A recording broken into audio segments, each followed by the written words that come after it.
In this video, I will illustrate with an example how to find the intervals where a function is increasing or decreasing. I want to find the intervals where the function defined by this equation, f of x equals 8x to the 5 plus 5x to the 4th minus 20x cubed, is increasing or decreasing. I invite you to pause the video and try to solve this problem. Then, continue watching. This function is a polynomial. It is defined for all real numbers, and it is nice. It is always continuous, and it is always differentiable. Let's compute the derivative. f prime of x equals 40x to the 4th plus 20x to the 3 minus 60x squared. To find out when the function is increasing or decreasing, I want to know when the derivative is positive, negative, or 0. This will be easier if I can factor it. First, I notice I can factor 20x squared. I am left with a quadratic. I can always factor quadratics, either guess and check or use the quadratic formula. In this case, I guess it factors as 2x plus 3 times x minus 1. Now, the derivative will be 0 exactly when any one of these terms is 0. So when x equals 0, minus 3 halves, or 1. In between any pair of consecutive zeros, the derivative will stay either positive or negative. At this moment, this is not a calculus question. Figuring out the sign of this product is a pre-calculus question, so use your favorite method. For example, here is one way to do it. The derivative is the product of these three terms. To figure out the sign of the derivative, I will figure out the sign of each piece independently. I have drawn here a real line, and I have put the three critical points, minus 3 halves, 0, and 1. Let's look at the factors one by one. 20x squared is 0 at 0, and otherwise it is always positive. 2x plus 3 is 0 at minus 3 halves. It is positive for greater values, and it is negative for smaller values. And similarly, x minus 1 is 0 at 1, is positive for greater values, and is negative for smaller values. Now onto the derivative. I know where the derivative is 0. Between minus infinity and minus 3 halves, the derivative will be positive times negative times negative. That's positive.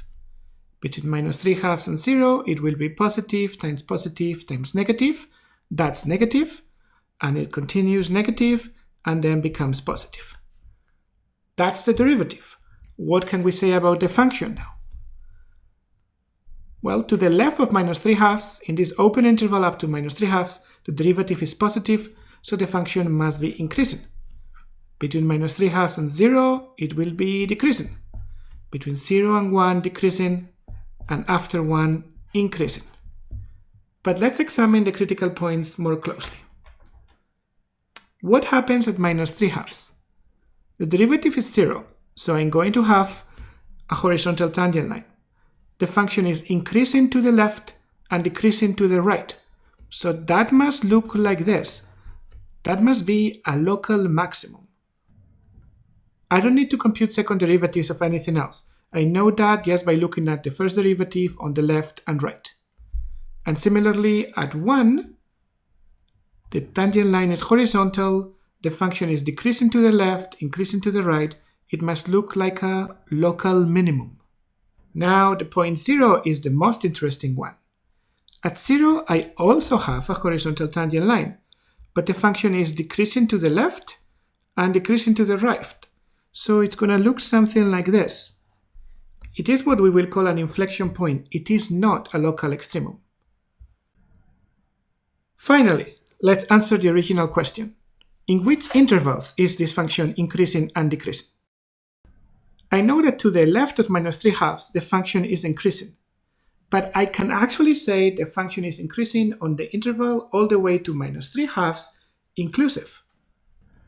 And this is because the derivative is positive on the interior of the interval, and at the endpoint the function is continuous, so I'm allowed to include the endpoint as well.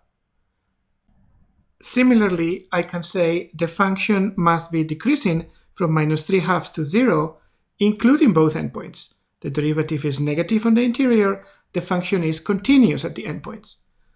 But the function is also decreasing from 0 to 1, so I can say it is decreasing all the way from minus 3/2 to 1, including both endpoints. And with the same argument, I can say the function is increasing from 1 to infinity, including 1. And that's my final answer. Remember that to include an endpoint in an interval of monotonicity, I only need continuity at the endpoint. Finally, notice that yes, I am including 1 in both intervals. That's okay, there's not a contradiction. The function is not increasing or decreasing at a point, it's at an interval. In this interval, it is decreasing. On this one, it is increasing. I have already answered the original question. On which intervals is the function increasing or decreasing? But with all this information, we can go one step further and sketch the graph of the function. I have 3 critical points. I can evaluate f at those points and include them in the graph. And then I know what the graph looks like at each of those points and in between. If I want a precise graph, I will have to compute a few more things, like the intercepts with the axis, for example. But as a first approximation, this is pretty good.